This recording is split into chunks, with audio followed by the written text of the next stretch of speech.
Hello everyone, welcome again to my channel. हमने start किया हुआ था चैप्टर नंबर 2 न्यूमेरिकल मेथड्स का, जिसमें हम डिफरेंट मेथड्स स्टडी कर रहे हैं इक्वेशंस को सॉल्व करने के लिए। सबसे पहले हमने स्टडी किया था गॉस एलिमिनेशन मेथड। उसमें हमने देखा कि हमको बार बार उस वैल्यू को निकाल के दूसरी वैल्यू में पुट करना पड़ रहा था, दूसरी इक्वेशन में पुट करना पड़ रहा था। तो उसकी लिमिटेशंस को दूर करने के लिए हमने फिर स्टडी किया गॉस जॉर्डन मेथड। देन उसके बाद कंसेप्ट आया हमारा ट्रायंगुलराइजेशन मेथड का, जिसमें हमने एक मैट्रिक्स को दो मैट्रिक्स में डिवाइड किया, लोअर ट्रायंगुलर मैट्रिक्स में और अपर ट्रायंगुलर मैट्रिक्स में।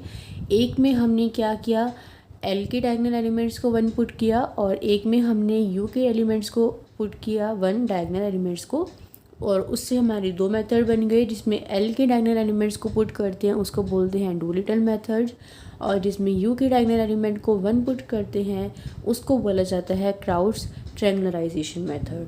देन उसके बाद आया क्राउड्स मेथड, वो था क्राउड्स ट्रायंगुलराइजेशन। उसके बाद हमने देखा क्राउड्स मेथड। क्राउड्स मेथड में हमने क्या देखा, हमें ए ऑगमेंटेड बी मैट्रिक्स चाहिए होती थी और A transpose A dash augmented B dash matrix चाहिए होती थी। हमें एलिमेंट्स को कंपेयर करना होता था, और जब हम कंपेयर करते थे तो डायरेक्टली कंपेयर सिर्फ फर्स्ट कॉलम के होते थे, बाकी के निकालने का तरीका अलग अलग होता था, जो मैं आपको समझा चुकी हूँ।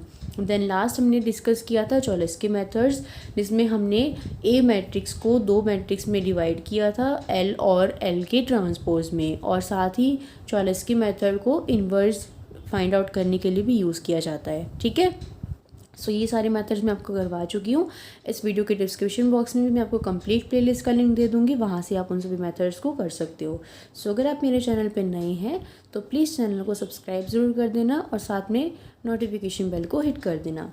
अब हम स्टडी करेंगे इटरेटिव मेथड्स। इटरेटिव मेथड्स में हम 3 मेथड्स को स्टडी करेंगे, Jacobi's method, Gauss Seidel method, relaxation method. Jacobi's method देखते हैं सबसे पहले, इजी है, बट इसमें आपकी जो गलती होंगी वो होंगी कैलकुलेशन में, क्योंकि इसमें कैलकुलेशन का काम थोड़ा ज़्यादा है, तो उसको थोड़ा ध्यान से करना। बाकी बिल्कुल आसान मेथड है।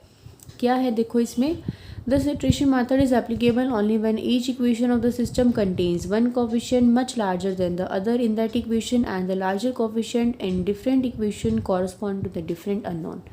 ये मेथड का यूज़ हम जब करेंगे जब हमारे पास एक इक्वेशन में, जैसे कि अगर इक्वेशंस एक्स वाई जेड में है तीनों, तो फर्स्ट इक्वेशन में अगर मान लो एक्स का coefficient comparatively to second and third equation higher है, बड़ा है, मतलब तीनों में से एक्स का कोफिशिएंट फर्स्ट इक्वेशन में बड़ा है, तीनों में से वाई का कोफिशिएंट सेकंड इक्वेशन का बड़ा है, और तीनों में से जेड का कोफिशिएंट थर्ड इक्वेशन का बड़ा है। तो इस तरह की इक्वेशंस में हम कहाँ किसका यूज़ करेंगे, जैकोबिज मेथड का यूज़ करेंगे।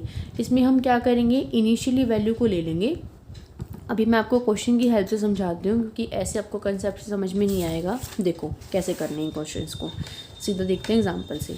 देखो 20x + y - 2z = 17, 3x + 2y - z = -18, 2x - 3y + 20z = 25, ये है।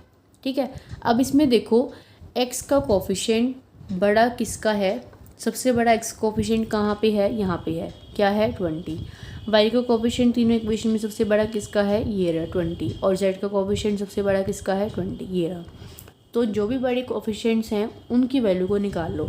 यहाँ से यहाँ x की वैल्यू बड़ी है तो इस टर्म में से x की वैल्यू को निकाल लो। क्या निकलेगी, x की वैल्यू 17 - y + 2z / 20।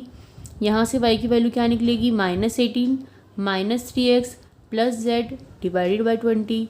यहाँ से z की वैल्यू क्या निकलेगी, 25 - 2x + 3y / 20, ये वैल्यू निकलेंगी। ये आपकी क्या है, इनिशियल वैल्यूज़ हैं। आपको जो भी काम करना है सॉल्विंग का वो सभी इन इक्वेशंस में किया जाएगा। ठीक है, ये क्या है, x की जनरल वैल्यू, ये क्या है y की जनरल वैल्यू, और ये क्या है z की जनरल वैल्यू। सबसे पहले हम करेंगे फर्स्ट इटरेशन। फर्स्ट इटरेशन में क्या करना है, इनिशियली आपको x को भी 0 लेके चलना है, y को भी 0, z को भी 0। हर एक क्वेश्चन के लिए आप फर्स्ट इटरेशन में इनिशियल अप्रॉक्सीमेशन क्या लेके चलोगे, 0 0 0। इसका मतलब क्या है कि जहाँ जहाँ भी x y और z है वहाँ क्या पुट करेंगे 0। x1 का मतलब क्या है कि हम फर्स्ट इटरेशन कर रहे हैं, इसीलिए हमने यहाँ पे x1 y1 और z1 लिखा है। यहाँ पे आ जाओ, अब क्या पुट करना है, x y z को तीनों को 0 करना है। तो इस इक्वेशन में x तो है ही नहीं, y और z 0 है। ये क्या बन जाएगा 17 माइनस 0 प्लस 0, तो ये क्या बन जाएगा 17/20। तो x1 की वैल्यू क्या आ गई 0.85। यहाँ पे इन दोनों को 0 पुट करेंगे तो क्या आएगा -18/20। किसकी वैल्यू आएगी, y1 की वैल्यू आएगी, क्या आएगी 0.9। यहाँ पे x को y को 0 पुट करेंगे, क्या आएगा 25/20, दैट इज z1 की वैल्यू क्या आ गई 1.25। ठीक है, इतनी बात समझ में आ गई। अब हम आते हैं सेकेंड इटरेशन पे। सेकेंड इटरेशन का मतलब क्या है, अब आप x2 y2 z2 की वैल्यू निकालोगे और x y z की वैल्यूज़ में x y z की जगह अब फर्स्ट इटरेशन की वैल्यूज़ को पुट करोगे। क्या कहा मैंने, अभी आपने एक्स वाई जेड के अंदर क्या किया था, इनिशियली एक्स वाई जेड को पुट किया था ना, बट अब इनमें x1 y1 z1 की वैल्यूज़ पुट होंगी।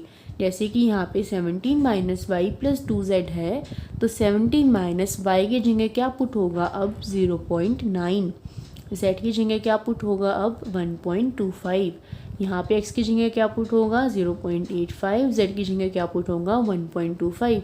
ऐसा करने से क्या वैल्यूज़ मिलेंगी, x2 y2 और z2। देखो यहाँ पे x2 में 1/20, 17 माइनस वाई की वैल्यू -0.9 आई थी। देखो ये वाला माइनस आगे है, ये -0.9 वैल्यू है, प्लस 2 इंटू जेड की वैल्यू क्या आएगी 1.25। तो इसको सॉल्व करने के बाद क्या आ जाएगा x2। मैं आपको कह रही हूँ कि इस वाले मेथड में आपका कैलकुलेशन में ज़्यादा वर्क है, तो कैलकुलेशन ध्यान से करना, ठीक है।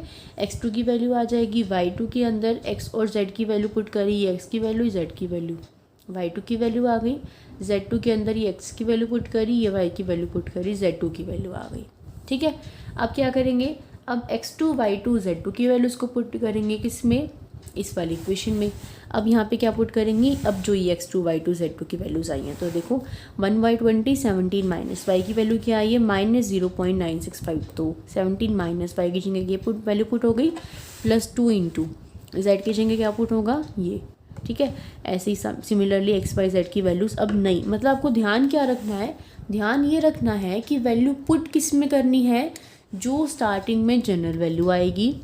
और पुट कौन सी करनी है, सबसे पहले तो 0 0 पुट करना है, 0 0 0 पुट करने के बाद जो वैल्यूज़ आएंगी देन वो पुट करनी है, देन अब जो वैल्यूज़ आएंगी फिर वो पुट करनी है, फिर उनको पुट करने के बाद जो आएगा फिर वो पुट करनी है, मतलब ऐसे करते रहना है। ठीक है, फिर हमने थर्ड इटरेशन निकाल दी। अब ये जो वैल्यूज़ आएंगी ये दोबारा से एक्स वाई जेड में पुट करेंगे, फिर फोर्थ इटरेशन आ जाएगी, फिर ये वाली वैल्यूज़ को दोबारा से पुट करेंगे तो फिफ्थ इटरेशन आ जाएगी, देन इसको दोबारा से पुट करेंगे तो सिक्स्थ इटरेशन आ जाएगी। अब इस मेथड को हम कब तक ऐसे फॉलो करते रहेंगे, जैसे कि हमारा पहले होता था ना, जो हमने फर्स्ट चैप्टर में किया था, उस मेथड में हम करते थे कि जब वैल्यूज़ मैच होने स्टार्ट हो जाए तब आप इस मेथड को स्टॉप कर दीजिए। देखो यहाँ पे इन्होंने लिख भी रखी है ये चीज़, The values in the fifth and sixth iterations are almost same as they differ by a small quantity. Hence, we can stop the iteration process and the solution of given system is given by. देखो इन्होंने जब fifth iteration निकाली तो x5 की value आ रही थी 0.99996। इसको मैं इजीली 1 की अराउंड कह सकती हूँ कि वैल्यू 1 है। तो नेक्स्ट टर्म में सिक्स इटरेशन में हमारी वैल्यू 1 ही आ रही है। तो इसका मतलब इन वैल्यूज़ में बहुत ही मिनिमल डिफरेंस है, बहुत ही कम डिफरेंस है, तो इसके बाद हमें इसको करने की ज़रूरत नहीं है। y5 की वैल्यू भी -1.00 कुछ आ रही थी और ये -0.99 कुछ है, तो ये वैल्यू भी इसके अराउंड में है, तो हम इसको यहाँ पे स्टॉप कर सकते हैं। ये वाली वैल्यू देखो 0.9992, 0.9956, तो इसमें भी इतना मेजर डिफरेंस नहीं है, तो अब आप अपनी इटरेशन को स्टॉप कर सकते हो। और दूसरी बात जो ध्यान में रखनी है कि अब आपका आंसर क्या आएगा, आपको आंसर में x = ये डायरेक्टली नहीं लिखना। देखो यहाँ पे तो ये 1.000 का क्या मतलब है कि x की वैल्यू क्या है 1 है। 0.999 का मतलब क्या है कि माइनस, एक तो ये माइनस हो गया, और 0.99 का मतलब क्या हो गया, इसकी वैल्यू को राउंड ऑफ करके लेंगे। हम इसको कह सकते हैं ना कि -1 वैल्यू है, तो इसको आपको राउंड ऑफ करके लेना है। सेम एज इट इज़ 0.99999 है, तो इसको मैं कह सकती हूँ कि ये वैल्यू क्या है 1। तो वैल्यूज़ को ऐसे राउंड ऑफ करके लेना है आपने। ये x की वैल्यू 1 आ गई, y की वैल्यू -1 आ गई और z की वैल्यू 1 आ गई। ये आपका फाइनल आंसर होगा। अब देखो सेकंड एग्जांपल और देख लेते हैं ताकि आपको कंसेप्ट और अच्छे से क्लियर हो जाए। यहाँ से x की वैल्यू निकालोगे क्योंकि 10 बड़ा है, यहाँ से 10 बड़ा है, यहाँ से 10 बड़ा है। x की वैल्यू निकल जाएगी 44 minus Y minus 2z divided by 10 by z। First iteration निकालोगे 4.4, फर्स्ट इटरेशन में सबसे पहले 0 0 0 पुट किया तो ये वैल्यूज़ आ गई। अब इन वैल्यूज़ का यूज़ करके यहाँ पुट कर दिए तो ये वैल्यूज़ आ गई।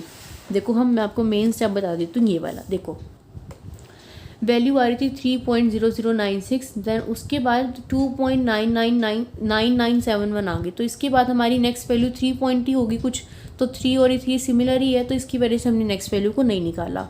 ये 4 वैल्यू है, ये 3.99 है, तो इसको भी 4 मान सकते हैं, तो ये ऑलमोस्ट सिमिलर है, इस वजह से नहीं निकालना।